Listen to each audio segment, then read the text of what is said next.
So a question we get quite often from property owners is, hey, I don't want my tenant doing X. Can we put that in the lease? And X could be a number of different things that property owners don't want tenants doing. Some examples are a maximum number of residents, restrictions on large gatherings, pets, of course.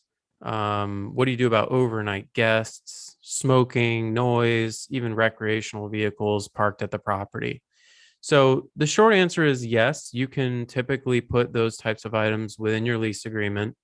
There's a few little gotchas I want to talk about, though, in relation to this that I think it's important for property owners to understand. So, one is your lease. Well, first, a standard lease is going to include a lot of this language by default. So, smoking is a great example. Our standard lease doesn't permit smoking at any of the properties that we manage. And I think a lot of newer leases include that language by default. That's very typical.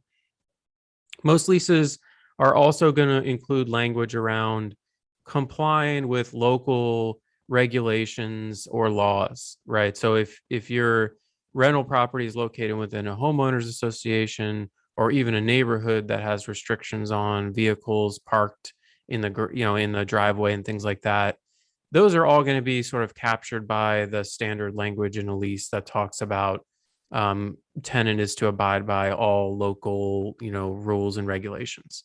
So that can often be helpful if you have a tenant who's doing something you don't like. Just go and find that language in your lease, and you can cite, the relevant language to them. So the other thing to be aware of is you can put quite a lot of restrictions in your lease agreement. The question you need to be asking yourself is, what are you going to do when a tenant engages in these behaviors? Because ultimately, unless you're willing to evict the resident over those behaviors, to a certain extent, you may have to tolerate some of them. There's some strategies that we use here to enforce rules without necessarily evicting tenants.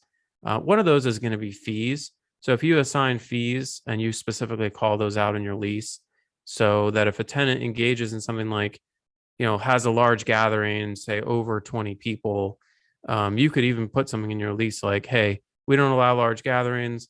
Any large gatherings that are documented are going to be subject to a $500 fee, or whatever the case.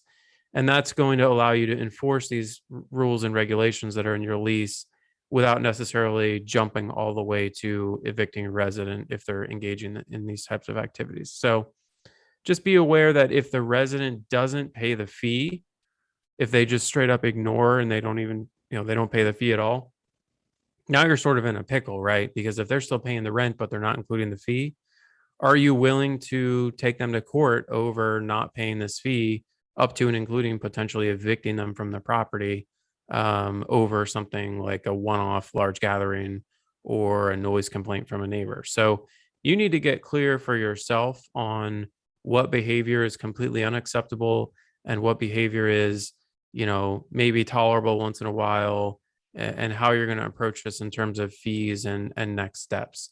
There are other avenues you can pursue, such as a 30-day cure or quit, which is like a formal warning to a tenant about, hey, you violated the lease agreement. Here's the portion of the lease that you violated on this day. We're giving you 30 days to remedy the issue, or you need to vacate the property. But again, you're kind of right back to that idea of, well, what are you going to do if they don't cure the issue?